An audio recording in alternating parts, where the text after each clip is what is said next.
Hello guys, welcome back to YouTube channel. അപ്പോൾ ഞാനും വെക്കും ഹെസ ബേബിയും കൂടി ഇന്ന് കുറച്ച് ടോയ്സിൽ ഹെസ ബേബിനെ ഇരുത്താമെന്ന് വിചാരിച്ചിട്ട് പോയിട്ടുണ്ടായിരുന്നു.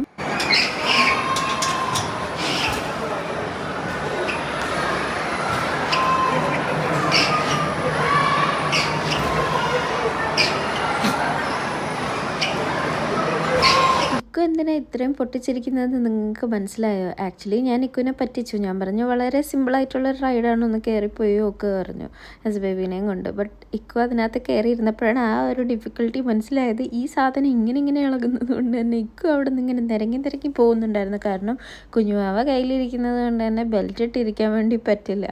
അപ്പം ഇക്കുവിന് അതൊരു അത്യാവശ്യം നല്ലൊരു റൈഡിൽ കയറിയൊരു എക്സ്പീരിയൻസ് ആയിരുന്നു കേട്ടോ കിട്ടിയിട്ടുണ്ടായിരുന്നത്.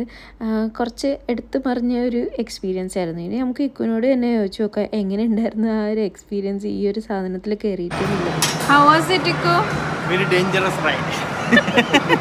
ഇനി അടുത്തത് ഇനി എൻ്റെയും ഹെസ ബേബിൻ്റെ ഊഴാണ് കേട്ടോ. അപ്പം ഞാൻ സെലക്ട് ചെയ്യുമ്പോൾ എന്തായാലും ഞാനും കൂടി കയറുന്ന ഒരു സാധനം ആയതുകൊണ്ട് തന്നെ വളരെ ലൈറ്റ് ആയിട്ടുള്ള ടോയ്സിൽ ഞാൻ കയറുള്ളൂ. കാരണം എന്താണെന്ന് വെച്ച് കഴിഞ്ഞാൽ പണ്ടൊക്കെ ഞാൻ ഭയങ്കര അഡ്വഞ്ചറസ് ആയിട്ടുള്ള റൈഡിലൊക്കെ ഇങ്ങനെ കയറുമായിരുന്നു. ബട്ട് ഇത്തവണ ഇപ്പോഴൊക്കെ എനിക്ക് ആഫ്റ്റർ ഡെലിവറി അത്രയും ധൈര്യം പോരാ ഗൈസ്. അത് തന്നെയാണ് അതിൻ്റെ കാരണം.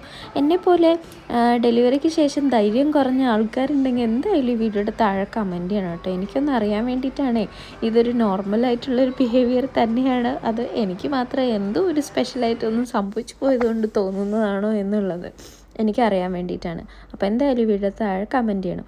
അപ്പോൾ ഇടയ്ക്കിടയ്ക്കൊക്കെ കുഞ്ഞുങ്ങളെയും കൊണ്ട് ഇതുപോലെ പോകണം കേട്ടോ നിങ്ങളൊക്കെ. അപ്പോൾ അത്രയേ ഉള്ളൂ ഇന്നത്തെ വീഡിയോയുടെ